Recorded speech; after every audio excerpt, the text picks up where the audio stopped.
Time again for us to get out there, and Hoyt Arboretum, west of Portland, has miles of trails and thousands of different trees. But sometimes the best way to explore it is with someone who really knows what to look for. Our John Goodwin tagged along for one of the Arboretum's free volunteer-led hikes. Welcome to Hoyt Arboretum. Over 2,000 species of trees spread across more than 200 acres. At Hoyt Arboretum, sometimes it helps to follow someone who knows where they're going. This is an outdoor cathedral. Tom Hernandez has been volunteering here for a decade. They get up to 350, I think, feet. Around here, he's known as Rover Tom. And after all those miles on the trails, let's just say the Arboretum isn't the only place you'll find a couple of tree trunks. You can look around and see just how beautiful this place is. Today, he leads the way through this living museum. It always makes me think of Lewis and Clark.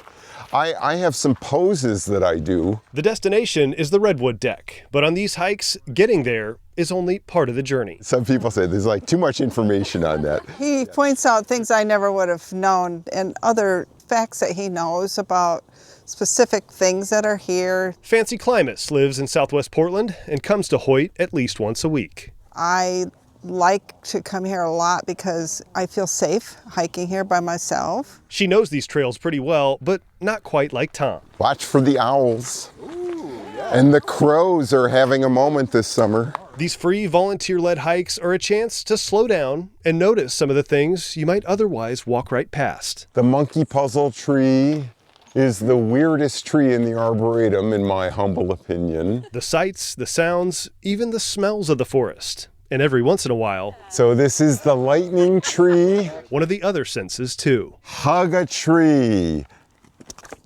Hug it twice. Boy, it is not hard at all to get people to really enjoy this. Guided hikes run through October on Wednesdays and Saturdays at 10 a.m.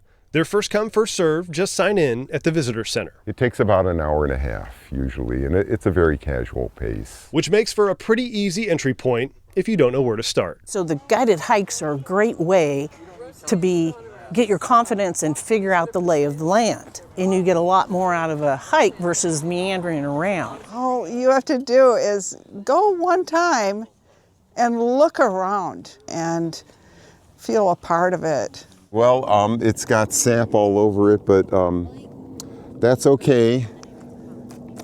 Hang in there, buddy. For Tom, the appeal is still pretty simple. Here we are. What I think I enjoy the most is it's really just being out in nature. The deck, I've been told, has been made from some of the redwoods that fell down. And it's been pointed out to me that that's to keep the other ones in line. I am never bored being out here, and it's always calming to me. And strangely enough, there's been hardly any trees falling down since they made this deck. I guess it worked. In a city full of trees, this is the place to get to know a few of them. It's got medicinal properties, allegedly. Yes, and maybe even hallucinogenic, but... And maybe slow down a little while you're at it. Anyone that thinks that they need to relax a little, this would be a great place to start. At Hoyt Arboretum, I'm John Goodwin. Let's get out there.